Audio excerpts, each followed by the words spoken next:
Justin Verlander has had an uneven 2025 so far, registering some highlights like when he broke multiple records in the same game when it comes to velocity for a 40-year-old, while also having stretches like in July when he had a whip of nearly 2 with an ERA north of 5. But one thing that he's managed to do through all of this is show up consistently on the mound, allowing him to tally 104 strikeouts on the season, a mark significant because it just pushed him past an all-time landmark that we hadn't seen surpassed in over 20 years. JV was facing off against the Chicago Cubs, somehow still searching for his first ever win at Oracle Park, while also entering the contest with 3,515 strikeouts, a mark tied with Hall of Famer Walter Johnson according to Elias Sports Bureau. And, wouldn't you know it, on just his second batter faced, he managed to punch out Kyle Tucker on a changeup, becoming the first hurler to pass the big train since Randy Johnson in 2002. 23 years ago. And, because of the way modern pitching has evolved, he could very well end up being the last one to do so as well. Getting back to the game, he would go on to give up a couple base runners before punching out Carson Kelly on a generous called strike, still managing to hit 96 in the process. After an uneventful top of the second, the Giants managed to get him a run when Wilmer Flores went deep.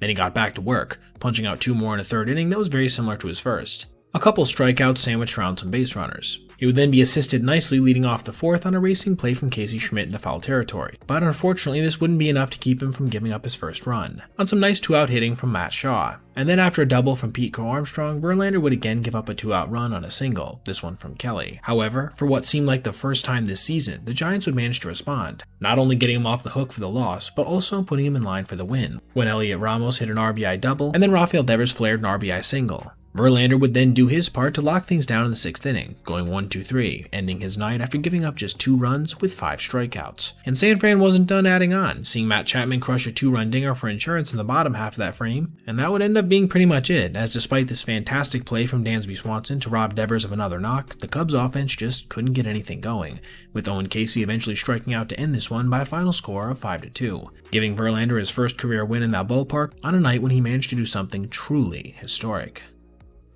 Alright everybody, if you made it this far, I appreciate you watching, and if you did, consider checking out any of these other videos on your screen right now for other content just like this. Also, if you ever see anything you'd like to see me detail in the video, feel free to reach out to my email, basebpoet@gmail.com, and if I end up using your idea, I'll give you a shout out. Thanks for watching, have a great rest of your day.